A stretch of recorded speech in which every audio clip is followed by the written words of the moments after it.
So my name is Bailey Lee, and this is my sister. We both go to Woodward Academy. I'm a sophomore, and I'm in 8th grade.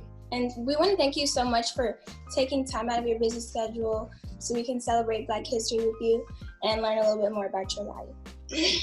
So what was it like growing up in Muskogee, Oklahoma? And how were you in your teenage years? Okay, growing up for me, it was back in the segregated days, of course, when we had the downtown stores had colored water fountains and white water fountains. And so we had to go through that kind of embarrassment. But my mother was very protective. She didn't let us go downtown too often because she didn't want to see us subjected to that. But my sister and I thought it was fun because we thought it was Kool-Aid. You know, they kept saying colored water. We thought, oh, that's good water. You know, that's Kool-Aid. But we knew shortly after that it wasn't. But I think what made it palatable is that you knew your boundaries. And we had fun, like we had a Black school, but we told our friends. They came to our house, we went to their house.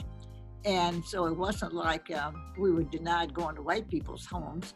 But the difference with me is my father was very well respected in the community, which means the mayor knew who he was, and white mayor would come to our house to talk to Daddy about some issues that he felt uncomfortable about and wanted to know my father's opinion because my father had the reputation of having good, sound rationale to issues. So I saw him come in. My mother was part Indian.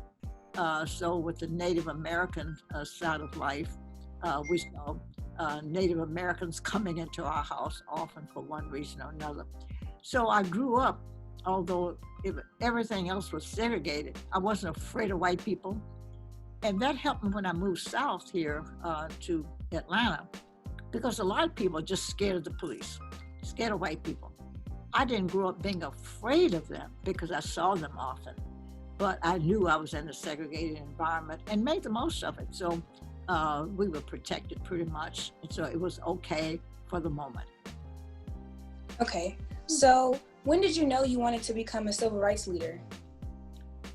When I first had an encounter, I was in college, and some kids, about 4 or 5 of us, went out for the evening.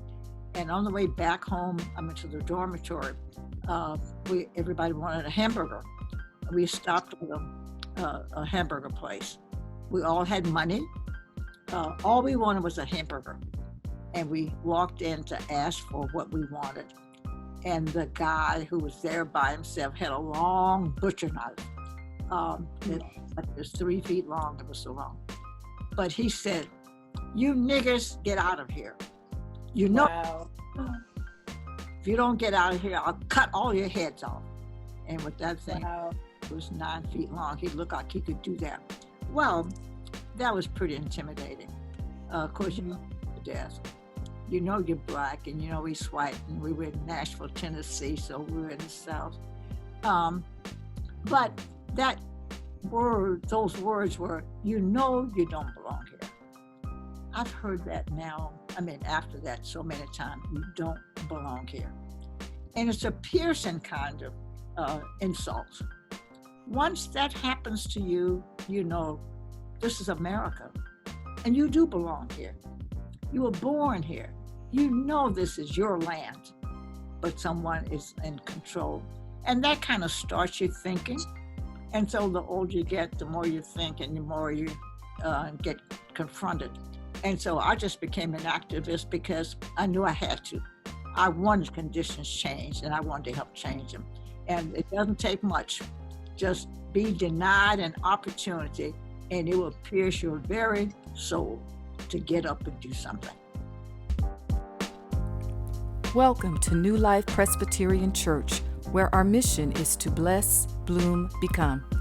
We are a vibrant, multi-generational, and inclusive community of believers who seek to illuminate light and spread love and liberation for all God's children through prophetic preaching and Bible-based teaching. It is our quest to serve as a bold witness to the power of Christ through activism, evangelism, and servant leadership in all that we do. We welcome you to today's service. Thank you for worshiping with us. Have a blessed week.